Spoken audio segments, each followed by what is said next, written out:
You have seen the bandit signs on telephone poles and the postcards in your mailbox. We buy houses, any condition, fast, close. Call now. But are these companies actually legitimate? The short answer is yes, with conditions. The We Buy Houses industry is real, it is legal, and thousands of legitimate transactions happen every year on Long Island and across the country. The problem is that the low barrier to entry means bad actors exist right alongside good ones, and knowing how to tell them apart is what protects you. Here is how the industry actually works. Investors buy homes below market value, renovate them, and resell at a profit.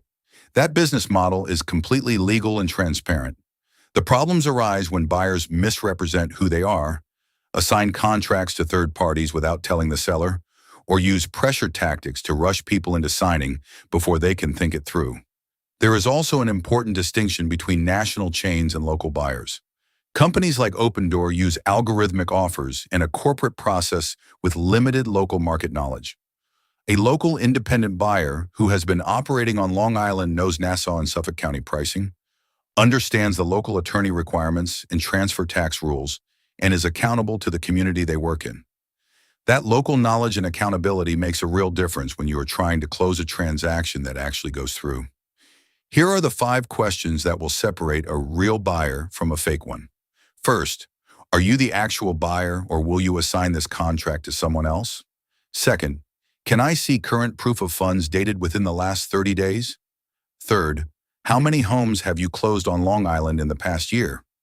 Fourth, will you provide references from past sellers I can contact directly? Fifth, do you use a standard New York real estate contract that my attorney can review? A legitimate buyer answers all 5 of these questions directly and without hesitation. Green flags to look for. They provide proof of funds immediately. They have verifiable Google reviews and local references. They use a standard NY contract, and they commit to a specific closing date in writing. Red flags that should make you walk away. They cannot show proof of funds. They refuse to say who the actual buyer is. They pressure you to sign before speaking to an attorney. They make a high offer that drops dramatically right before closing, or they have no local reviews, no office, and no verifiable track record you can check. Before you commit to any cash buyer, run your own due diligence. Search their name and company on Google. Check the Better Business Bureau. Ask for 3 references from Long Island sellers they have worked with in the past year. And always have a New York real estate attorney review the contract before you sign anything. Call us at 5-165-486-558 or visit thepropertyfather.com. We are a local Long Island buyer with references available, proof of funds on request, and a standard attorney-friendly NY contract. No pressure, no assignment clauses, no surprises.